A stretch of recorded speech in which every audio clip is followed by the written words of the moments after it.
Ito po magiging topic natin for today. Nako, maganda ito.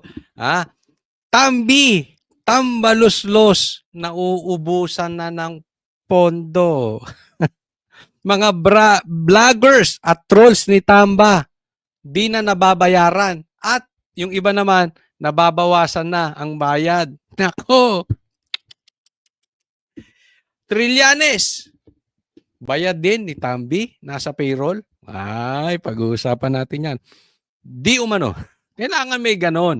Pangapat, Diskaya, may pasabog kay Lacson. Kasabwat ka, Lacson, ha? Okay? Yan po magiging topic natin for today. Pero bago po tayo magsimula, huwag po kalimutan na i-like po nyo itong video na ito. And sana po, sa mga hindi pa po subscriber, sige na, paki-double check nyo lang. Kasi sabi ni YouTube, more than half, actually 60% na mga nanonood kay Coach Oli hindi pa po nakasubscribe.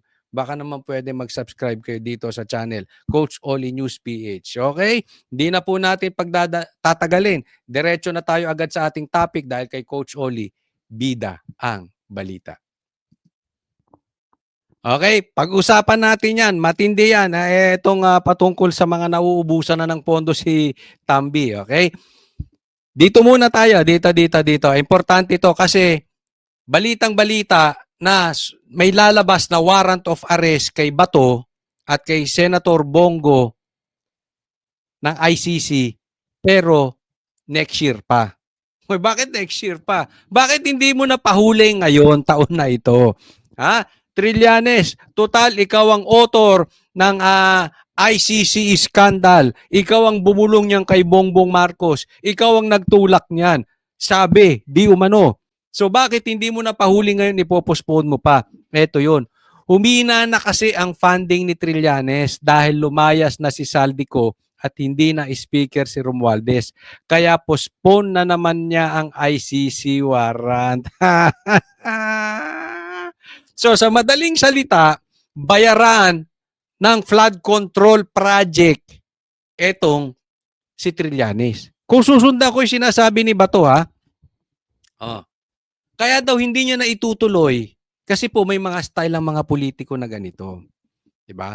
Kahit gusto ni Trillanes na talagang ilubog ang Duterte at ang mga supporters ni Duterte, hindi niya ito todo. Bakit? Pera-pera yan. Bayad-bayad yan. Hindi, ano to, libre? Walang ganon. Walang ganyan sa mga politiko. Alam nyo naman to, sundalong kanin to. Laos na to eh. Tumakbo nga tong mayor, hindi nanalo, di ba? Mayor na lang, hindi pa nanalo. Galing senador yan, ha? Oh. Anong ibig sabihin po niyan? Nakikinabang si Trillanes sa flood control projects, sa mga ghost projects. Kaya dapat, chicken din ang salin nito. Kahit hindi na siya politiko. Kasi, importante yun yung kung may paper trails, may money trails. Saan na pupunta yung pera na kinurakot ng mga ni Saldi at saka ni Tambi? May mga outlet yan. May mga vloggers yan. Mamaya pupunta tayo sa vloggers. Dito muna tayo kay Trillanes. Oh. So next year, hindi pwede. Hindi pwede, Tambi. Bayad ka muna. Hindi pwede. Oh. Palalabas ko yung yung warrant of arrest nitong dalawa. Pero teka muna, hindi pwedeng Kahit galit ako sa Duterte, hindi. Pengi. Humihina na yung funding. Bakit? Nasisilip na. Huminto ang agos. Dahil dati tuloy-tuloy, 3 times a week mag-deliver ng basura, mali-maletang pera. Syempre ngayon, hindi na nila magagawa yun. Dahil huminto na, sinisilip na. Pag huminto yun, tatandaan po, ito yung sinasabi ko, wala namang totoong supporter si Tambi. Kaya lang may mga tutayan, the likes of, yan, si Trillanes, bigay yung bigay-bigay. Pag huminto na yung pondo ni Tambi, palagay mo lalabas yan sa sarili niyang bulsa? Hindi na. Yung nakatago niya, naitago niya na yon. Posibleng nasa ibang bansa na yon. Posibleng nasa offshore accounts na yon. Posibleng na ibigay na sa kapitbahay sa pangalan nung kung kani-kanino. Ganun ang style ng mga politiko.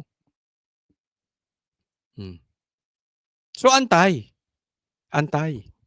Kaya nga alam nyo, pinilit nila yung impeachment. Bakit? Kasi bayad na yun eh. Sabi nga ni Chanko, yung pirma noon, bayad na. So pag pinospone mo yan, hindi natin alam kung may makukuha pa ulit si Tambi. Pag walang makuha si Tambi, at hindi natuloy yung impeachment, magkakapirmahan ulit kasi next year pwede pa ipa-impeach si BP Sara. Paano pipirma yung mga politiko kung walang bayad? Eh lalo ngayon hindi na mababayaran ni Tambi. So wala na support si Tambi. Kaya naman importante, ipapakita ko tong next. Dahil ito, naku matindi ito. Tingnan nyo po Pakinggan nyo to sasabihin ni Banat Baya. Okay. Balita ko yung bayarang vlogger daw, di umano ni Tambi, ay tinigil na. Nawalan na yung, wala na, medyo nadedelicates na. So tapos yung iba, umaatras na rin para na sila mapahamak dahil nagkakabukingan na. Hindi, Ito, legit to may kinikwento sa amin. Yung bagong Banateros. Kasi bakit? Naalok din siya. Bayaran ni Tambi. Alam mo ang utos? Alam mo utos? Banatan si BP Sara. Hindi po political vlogger yon. Mainstream vlogger yon. Bakit? Hirap makakuha ng political vlogger si Tambi.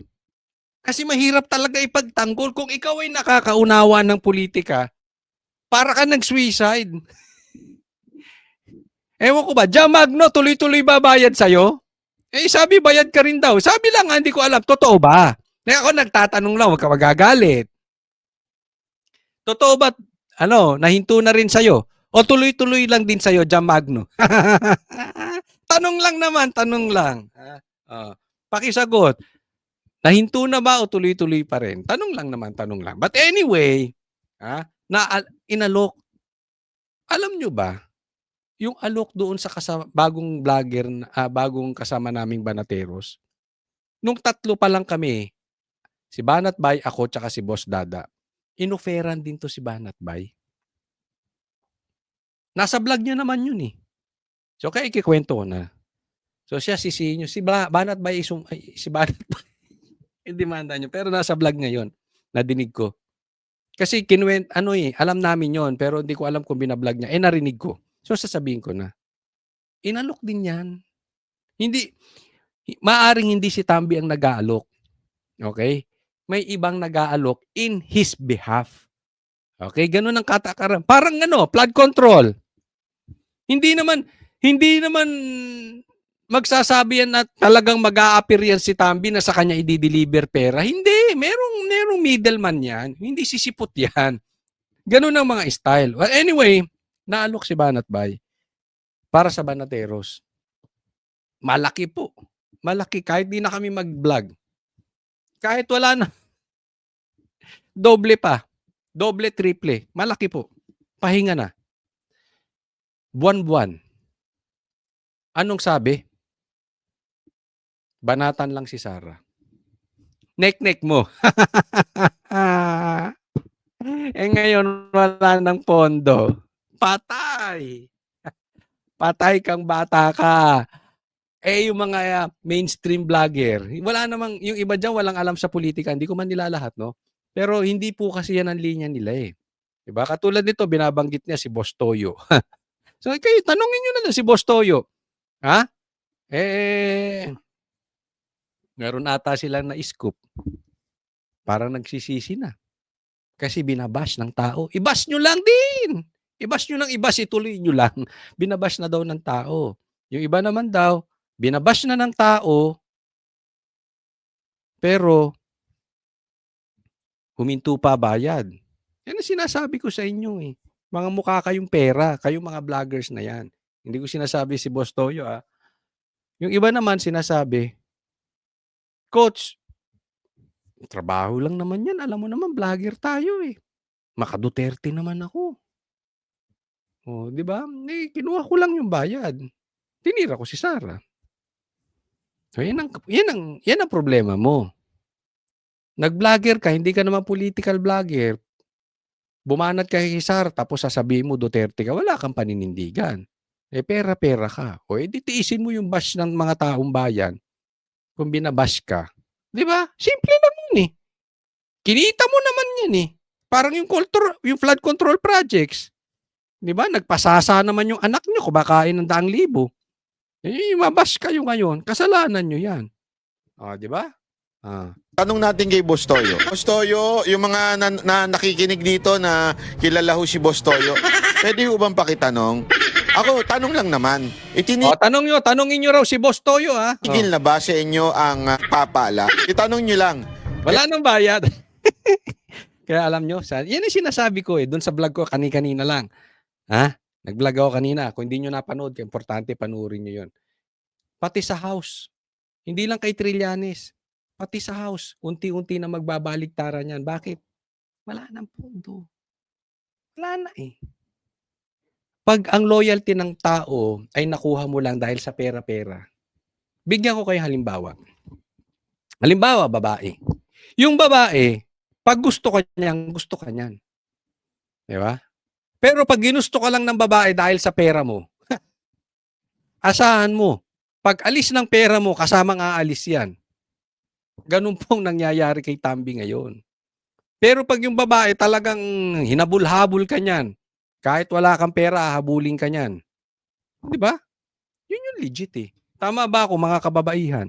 Gano'n din naman sa kalalakihan, 'di ba? Pwede naman niyang i-deny na hindi totoo yan. Pero bahala siya, basta itanong ninyo. Oh, tanungin niyo lang si Toyo kung itatanggi niyang binayaran siya. Tanong niyo na rin si Jamagno kung magkano ba ang bayad at saka kung huminto na ba yung bayad. Tanong lang naman kung hindi siya bayan, so be it, 'di ba? Talagang sinuportahan lang niya si Tambi dahil naniniwala siya na si Tambi ay para sa taong bayan. 'Di okey lang, wala kayong bayad. Itanong nyo sa kanyang page. Kasi ang balita ko, talagang yung mga bata nila, tinigil na. At ang balita ko nga, nababawasan pa siya ng subscriber at nagagalit pa yung mga tao sa kanila sa social media. Naku, ganyan yung mga Trojan horse. Kita nyo hindi tumataas sa subscribers. Eh bakit? Akala nila naloloko nila yung tao. Pero kita mo hindi tumataas sa makikita nyo naman, eh. But anyway, totoo po yan. Alam nyo kung bakit? Grabe ang trolls ni Tambi. Grabe, grabe na ang backlash ng tao sa kanya. Ito inobserve ko, eh. Pinapainan ko yung mga lintik na yan. Pinapainan ko yan. Yung mga trolls ni Tambi. Sobra ng kahihiyan ang ginawa ni Tambi at nilalayuan na siya ng even ng mga politiko. Pero yung mga trolls, 'pag nag-post ka about Tambi, magko-comment yun. Babanatan ka nun. At 'pag tiningnan mo yung comment nila, kahit dito tingnan ninyo, walang video. Sa Facebook, naka-lock ang profile, walang post. 'Di ba? Kaya, wag niyong sasagutin, wag kayong magre-reply sa kanya. Sagutin niyo lang, lagay niyo yung pangalan pero wag reply kasi may dagdag bayad 'yun, 'di ba? Kasi po, yung mga trolls, tuloy-tuloy ang bayad diyan posible dahil maliit lang 'yan, eh. Iba po ang bayad diyan halimbawa lang 'to, totoong binabayaran si Boss Toyo, daang libo 'yan kada buwan. Mababa diyan ng kalahating milyon. Kung lang naman, ha? Yung mga ganyang quality ng vlogger, mababa ang kalahating milyon diyan. Pero yung mga trolls, mababa lang 'yan. Kaya i-check niyo, i-add niyo po pala ako sa Facebook, ha. Dalawa po yung account ko sa Facebook. Ito po, Coach Oli at saka Coach Oli News 2. Abangan ninyo yung mga post ko doon. Okay? 'Pag nag-post ako doon about Tambi, tingnan niyo. Tingnan niyo agad. Observe niyo yung mga trolls. Naka-lock ang profile. Halatang-halatang bayad. Ito po, hindi makita, eh. Ayan yung Facebook ko. Mag-follow po kayo, ha. Coach Oli News PH at saka Coach Oli News 2. Search nyo lang. Ari po ba mga banateros, kung kayo talaga ay mga banateros, puntahan nyo sa social media. Tapos tanungin ninyo siya. O di ba kung tinigil na ba, kamusta ba, ano masasabi mo sa flood control project ni Romualdez? Magaling talaga to si Banat Bay, pang-asar. No? Sige, mga banateros, puntahan ninyo sa page ni Boss Toyo daw. Ha? Hindi ko naman kilala siya. Pero sikat yan eh. Pero hindi ko ba yung kilala personally. No? Hindi natin alam. Baka mag-apply na banateros siya. No! No! Tanong nyo. Ha? Kung huminto na yung bayad ni Tambi. Kaya naman, etong next, pakinggan ninyo. Kaya naman, ito speaking of pondo, ito, napondohan, di umano, nung kampanya. Linisan eh. Pakinggan natin. Kumalat sa social media ang larawan ni Senate Blue Ribbon Committee Chairman Senator Ping Lacson kasama ang mag-asawang Curly at Sara Diskaya na iniimbestigahan ng komite dahil sa anomalya sa flood control projects. Nilinaw naman ng senador na ang kumakalat na litrato ay kuha noong huling linggo ng Abril bago matapos Last week of April, bago matapos ang kampanya. ang kampanya para sa 2025 midterm elections. Ayun, napondohan ka raw. Di umano yan ang kumakalat eh. Napondohan ka raw eh. Nako, linis-linisan ka ha. Kung hindi totoo yung kumakalat, huwag kang pa-interview ng solo. Mag-privilege speech ka. Mag-explain ka doon sa Senado. Nang sa ganun, ma-question ka. Takot ka eh. Puro ka pa-interview sa media. Paliwanag mo. Doon ka sa barangay magpaliwanag. Ayon kay Lacson, dinala ng isang campaign supporter mula Davao ang anak. Talagang nabanggit pa ang Davao eh. Hanep din to si Pinky, Parang bading.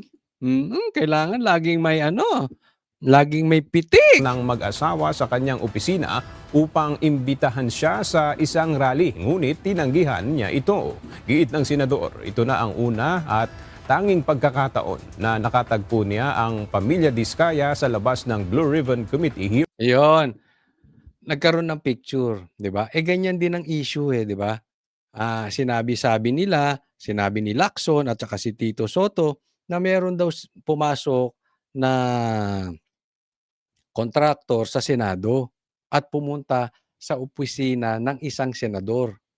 Alam mo sinabi ni, if I'm not mistaken, hindi lang eksaktong ganito, hindi pinangalanan.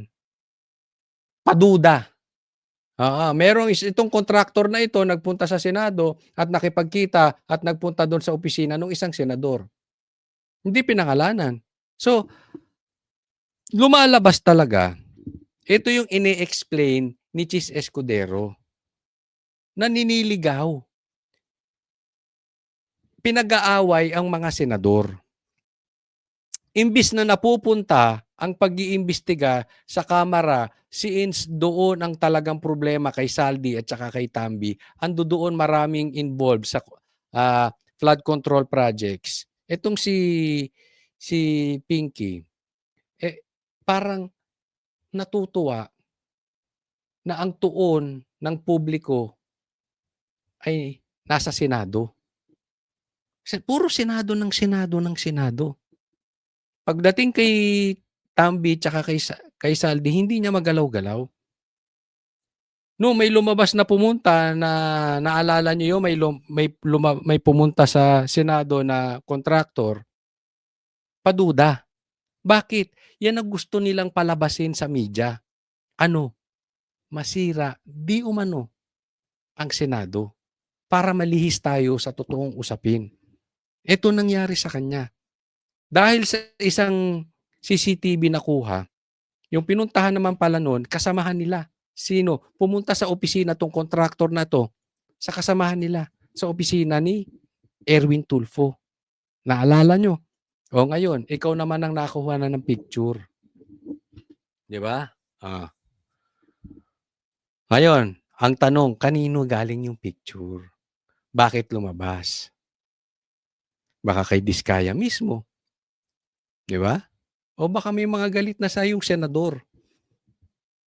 Dahil kung paano nyo hinahandle ni Tito Soto. Kasi ito kayo po ang tanungin ko. Ako, yan po ang nakikita ko kay Tuta Soto at tsaka kay dito kay Lacson.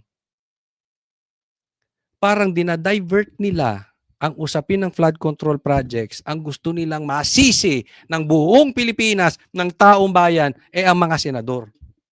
Huwag niyong sisihin si Tambi, huwag niyong sisihin si Saldi, huwag niyong sisihin si Bongbong Marcos. Dito tayo mag-focus. Ito, imbestigahan natin. Senado. Ganyan pong nangyayari. Rings. Dagdag pa niya, mali ang mga ibinibintang na kahulugan sa naturang larawan. Di kung mali, pakita ka ebidensya. Mag-privilege speech ka. Ba't di nyo rin, tanungin mo rin si Diskaya. Di ba, magkakaroon kayo ng hearing sa Senado? Itanong mo. Di ba? Huwag kang sa media ng sa media. Kasi ito style na ito si Pinky. Media ng media, kaya naiinis sila, Tapos, ang sisisihin niya sa media, mga senador. Kapwa senador. Hindi ko alam kung kabaklaan yan kasi insecure sa mga kasamahan. Di ba parang ganun? Nakita na kayo mga kasamahan nyo insecure sa inyo? Ganyan. Ganyan. Next po. Eto pa, isa pang napondohan. Speaking of pondo, grabe talaga. Ang daming napondohan. Maraming napondohan si Tambi. According to Senator Bato. Pati si Trillanes napondohan ng flood control. Ito naman si Diskaya, di umano. Sabi yan hindi ko alam kung totoo yun. Kaya nga tinatanong natin si Lacson, totoo bang napondohan ka ng Diskaya nung eleksyon? Speaking of another pondo, eto, patay. Si Karen Davila nagsabi, alam nyo, na-discuss ko to sa vlog ko kahapon. Okay? Sabi ko, napaka-unusual na itong ginagawa ni Claire. Bakit pinagtatanggol niya si Tambi? Anong meron? Hindi lang ako nakapansin, pati ito si Karen Davila, pag-usapan natin. Sabi niya, why is Malacanang speaking on behalf of the former Speaker of the House? Di ba? Kasi pinagtanggol niya talaga Halatang halata. So talagang mapapaisip ka. May natanggap kayang pondo to si Si Claire? Naiisip ko lang naman. Ano sa tingin ninyo? Nakinabang sa flood control projects, ito si Claire. Nakinabang sa ghost project si Claire dahil napopondohan ni Tambi. Tanong ko lang, kayo na lang ang tanungin ko, anong sa tingin ninyo?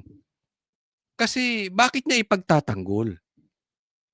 At hindi lang tayo nakakapansin ABS to. Si Karen Davila, alam naman natin ang karakas ng ABS. Diba? Pero nako-question siya. He can be very well defend himself. The job of the Presidential Communication Office is to speak for the President. Dapat. Kaya naman ni Tambi. Ba't pinagtatanggol nitong si Kaya Claire, kung talagang matapang ka, puro vlogger sagutin mo nga si Karen. Makipagsagutan ka kay Karen. Babae din yan. Ang kaya mo lang si Sara Di ba? Sagutin mo rin si Karen. Buti pa to si Karen Davila, nanindigan. Yung mga dilaw, hindi madiin-diin si Tambi. Parang tanga, nagrally. No to corruption. Paano kang sisigaw ng no to corruption, hindi mo madiin, hindi mo mabanggit si Tambi? Yung mga dilaw. Kaya padasal-dasal, napaka-nuknukan ng mga ipokrito ng mga yan. When the PCO defends or attacks someone, it gives the impression the president is behind it. Mismo. Pag may inatake si Claire, ang impression nun, inaatake ni Bongbong. Bilang tagapagsalita, bilang PCO, kung ano sabihin ni Claire, yun ang stand ng Malacanang. Yun ang gusto ni Bongbong. Kasi kung magsasalita siya, magsalita na lang siya doon sa vlog niya. Pero sa interview, nakakapagtaka. Talagang nakakapagtaka bakit na pinagtanggol si Tambi. Grabe ang nagagawa ng pera. Ako, opinion ko yun. I really don't think hindi nakikinabang si Claire kay Tambi. Kung hindi si Claire ang nakikinabang directly kay Tambi, posibleng si Marcos din. Sabi nga ni Claire, it gives the impression the president is behind it. Pagka dinefend niya or inattack niya ang isang tao, dinefend niya si Tambi. So, kung hindi si Claire, si Bongbong ang nakinabang sa flood control projects. Or maybe, pareha sila. Observe nyo. From today, i-observe ninyo ang galaw ni Bongbong Marcos. I-observe nyo rin to si Claire. Kung talagang ang pagtutuunan ng pansin ay patungkol lamang sa mga personalidad, DPWH,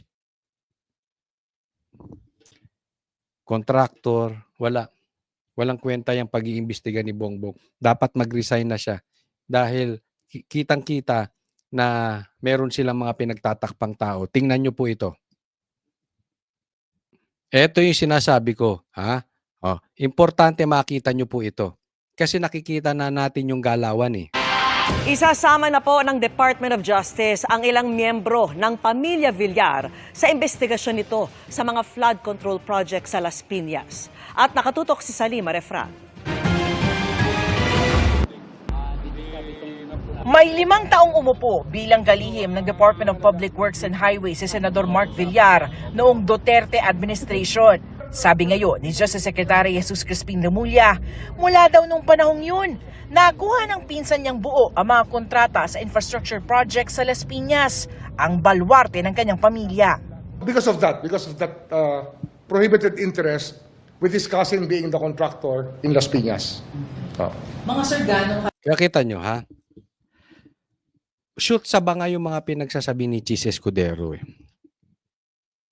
Again, senador na naman. Ako wala akong problema, hindi ko pinagtatanggol ang Villar. Kung kailangan nilang makulong, ikulong sila. Kung kailangan ibitay, ibitay sila kung yan ay nasa batas natin. Wala akong issue doon, wala akong problema. Pero pag tiningnan ninyo yung galawan nila, sindikato di ba? May isang galaw sila. Ibaling sa Senado ang focus, ang balita, diversion. I-divert natin sa Senado. Pansinin nyo. Meron ba silang binabanggit na congressman? Pag babanggitin nga si Saldi at saka si Tambi, parang allergic sila.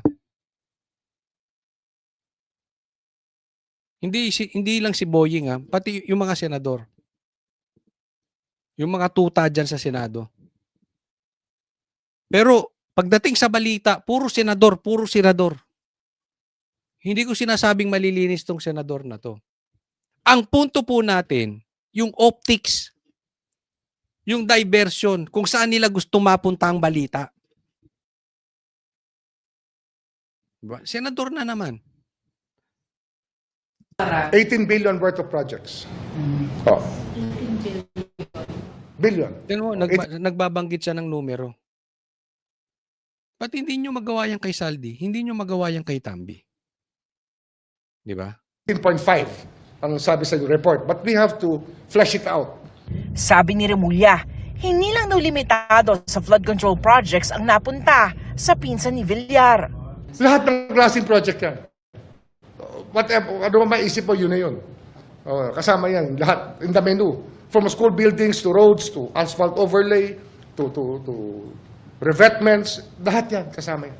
Wala bang congressman yan? Di ba? Sabihin na natin masasamang tao itong mga senador na to. Puntahan na natin yan for discussion purposes.